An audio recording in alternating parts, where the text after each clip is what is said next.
रायगड महाराष्ट्रासह देश विदेशातील ताज्या बातम्या पाहण्यासाठी मॅक्स इंडिया लाईव्ह चॅनलला सबस्क्राईब करा आणि बेल आयकॉन दाबायला विसरू नका.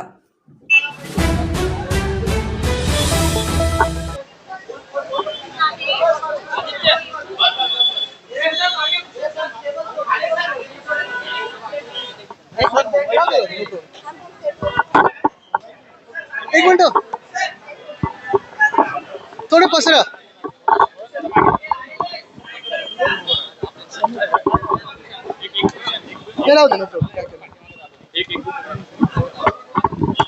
थोडं खालती घ्या दिसणार नाही.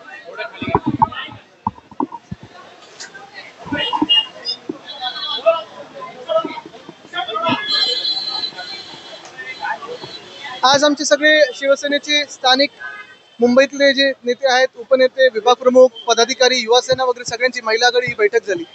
एकंदर आपण पाहतोय गेल्या 6-7 महिन्यांमध्ये आम्ही मुंबईच्या पाण्याच्या प्रश्नाबद्दल अनेकदा विषय घेतलेला. मग कुठे गढूळ पाणी असेल, कुठे पाण्याचा दाब कमी असेल, आणि आता उन्हाळ्यात साधारणपणे आपण पाहतोय संप जो पुकारलाय तो टँकर असोसिएशनने पुकारलाय. आता मुद्दा असा झालाय की हा टँकर असोसिएशनचा संप त्यांनी 1 आठवड्याची नोटीस देऊन देखील सरकार काही हल्लं नव्हतं. मुंबई महानगरपालिकेमध्ये जे प्रशासक आहेत ते मुख्यमंत्र्यांच्याच आदेशावर चालतात, आणि मुख्यमंत्र्यांनी अजूनही मुंबईची एवढी हत्या होते, आर्थिक हत्या होते, तरी मुख्यमंत्र्यांनी लक्ष न देण्याच्या मला वाटतं ह्याच्यापेक्षा अजून दुर्दैव कुठचं नसेल. मी 48 तासाची जी डेडलाईन दिली होती ह्या संपात तोडगा काढण्यासाठी, ती आता संपत आलेली आहे. आणि ह्या आठवड्यात अनेक वॉर्ड्समध्ये, मला वाटतं प्रत्येक वॉर्डमध्ये शिवसेना उद्धव बाळासाहेब ठाकरे पक्ष आणि सगळे नागरिक हे वॉर्ड ऑफिसरवर मोर्चा काढून जाब विचारणार की तुम्ही या पाण्याचा तोडगा काढला का नाही, या समस्येचा तोडगा काढला का नाही. बीएमसीने जरी 15 जूनपर्यंत जी स्टे दिला आहे या नोटिसीला, तरी तोडगा सुटल्याचं वाटतं का? वॉटर टँकर असोसिएशन आग्रही मागण्या मान्य झाल्या? नक्कीच, कारण तुम्ही बघा ह्या मागण्या गेले खरं तर 2-3 वर्ष ते मागत होते. आमचं सरकार असताना केंद्र सरकारने ही नियमावली लावली होती, तेव्हा आम्ही सांगितलं होतं की आम्ही लागू करणार नाही, कारण काही शहरांमध्ये ही लागू होऊ शकते, पण काही बेसिक ज्या गोष्टी आहेत, ज्या प्रॅक्टिकल मागण्या आहेत, त्या मला वाटतं केंद्र सरकारने ऐकून बदलायला पाहिजेत. पण मुंबईची आर्थिक हत्या होते म्हणून बीएसटीचे हाल, मुंबईची आर्थिक हत्या होते म्हणून कचरा कर लावणं, मुंबईची आर्थिक हत्या होते म्हणून पाण्याचं समस्या निर्माण करणं, आणि ह्याच्यात भाजपा जे आनंद घेत आहे, आसुडी आनंद जो घेत आहे, त्याला कुठे ना कुठेतरी आता रोखायला लागणार. पाणी बंद आहे, त्यामुळे अनेक विकास कामं रखडली आहेत, अनेक बांधकामं थांबली, कमर्शियल बिल्डिंग आहेत. ह्याचा तुम्ही इकॉनॉमिक इम्पॅक्ट बघा. आता गेले 3 दिवस महावीर जयंती असेल, हनुमान जयंती असेल, आंबेडकर जयंती आता उद्या आहे, ही साजरी करत असताना घरी पाणी नाही, हे एक संकट आहेच. लॉंग विकेंड असताना अनेक मुंबईकर बाहेर निघून गेलेत, तरी थोडं सांभाळू शकतो, पण मुंबईकर उद्या कामावर रुजू होताना आंघोळीचंच पाणी नसेल, इथपासूनच सुरुवात झाली तर काय. पण अनेक हायराईज सोसायटीने वाटतंय SRAनी पाणी घेतलंय, SRAने वाटतंय चाळीनी पाणी घेतलंय, चाळीला वाटतंय हायराईजनी घेतलंय. सामाजिक वाद निर्माण होऊ लागलेले आहेत, आणि अनेक बिल्डिंग आपले वॉटर टँक जे फायर टँकसाठी असतं त्याच्यामध्ये आता पाणी तिथून घ्यायला लागले. कल्याणच्या अल्पवयीन मुलीवर अत्याचार करणारा विशाल बघू यांनी आत्महत्या केलेली आहे जेलमध्ये. कसं पाहते का? मला वाटतं हे होऊ कसं शकलं. एकतर म्हणजे ज्याला फासावर लटकवलं पाहिजे तो स्वतःला काही करून कसं घेऊ शकतो, ही एक गोष्ट आहे. जेलमध्ये काही नियम वगैरे असतात, त्याचं काय झालं. आणि दुसरी गोष्ट म्हणजे दुर्दैव एकच आहे, महाराष्ट्रामध्ये गेल्या 100 दिवसाचं जे सरकार होतं, कितीतरी घटना घडायला लागलेल्या आहेत, पण उत्तर द्यायला कोणी नाही. केंद्रीय गृहमंत्री अमित शहा मुंबईमध्ये होते, त्यांची भेट एकनाथ शिंदेने घेतली, मात्र त्यांनी नाराजी दाखवली अमित शहावर. त्याचा अर्थ खात्याच्या काही तरी करत नाही, आणि राज्यातील देखील पाण्यावरती पदार्थ. काल पौर्णिमा होती, काल काही लोक गावी पण जाऊन आले असतील, आणि मग जे त्यांना भेटले त्यांनी थोडी काळजी घ्यावी, बस. आमच्या अनुभवावरनं सांगतो, बाकी काही नाही. एक मिनिट हेऊन बरोबर आहे, कारण भाजपची हीच भूमिका राहिली आहे.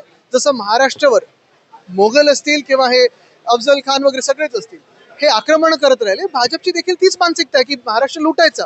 आणि म्हणून ज्यांची खबर होती, ज्याला गाडला इथे महाराष्ट्राने, महाराष्ट्राच्या मातीत, की महाराष्ट्र जो चालून येईल त्याला असंच गाडला जाईल, काही लोकांना तर समाधी वाटते. काल त्यांनी मला वाटतं महाराजांचा उल्लेख देखील एकेरी केलेला आहे. आणि हे मग जे कोणी आम्हाला बाकीचं शिकवायला जातात, त्यांना आता कुठे गेले ते सगळे लोक. विरोधामध्ये मनसेने बॅनरबाजी केलेली आहे. त्यांचं म्हणणं की आमचा पक्ष बंद करण्याची एक भैया खासदार मागणी करतो, मात्र महाराष्ट्रात सगळे खासदार गप्प बसतात. पण तो पाठिंबा दिला त्याचं काय झालं? मग ज्यांना पाठिंबा दिला त्यांचे तर खासदार आहेत ना, आणि आता परत भाषण पाठिंबा दिलं. बघा, बिनशॉट ज्यांनी पाठिंबा दिला ते असे कसे बोलू शकतात? आहे की अजितदादा आणि हे पाया पडत असताना दिसून येते. मात्र एकनाथ शिंदे जसे आले की त्यांनी बाजूला सारल्याचं असं त्या व्हिडिओमध्ये दिसतं. एक महत्वाची गोष्ट हीच आहे की काल घरी कोणाच्या जेवायला गेले होते हे खूप मोठे संकेत आहे.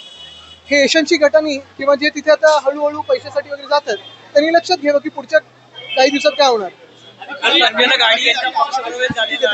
बघा, जे स्वतःच्या ह्याच्यासाठी जातात स्वार्थासाठी बोलत नाही त्यांच्या.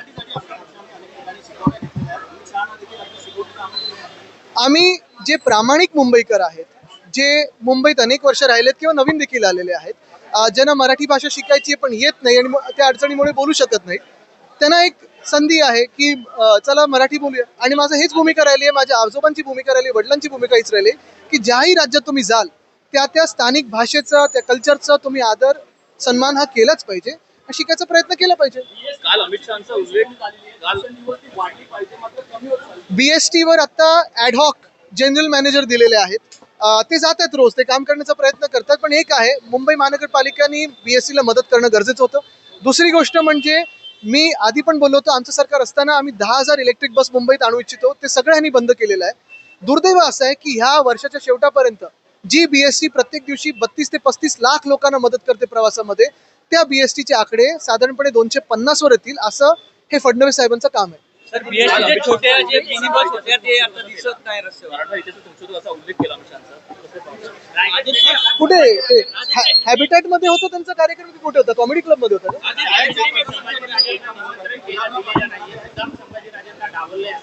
मग आता त्यांच्यातलं अंतर्गत राजकारण काय मला माहित नाही, पण महाराजांचा काल एकेरी उल्लेख करणं हा महाराष्ट्राचा अपमान आहे. औरंगजेबाच्या कबरीला समाधी म्हणून म्हणणं हा देखील माझ्या महाराष्ट्राचा अपमान आहे आणि तो खुद्द गृहमंत्र्यांनी केलेला आहे.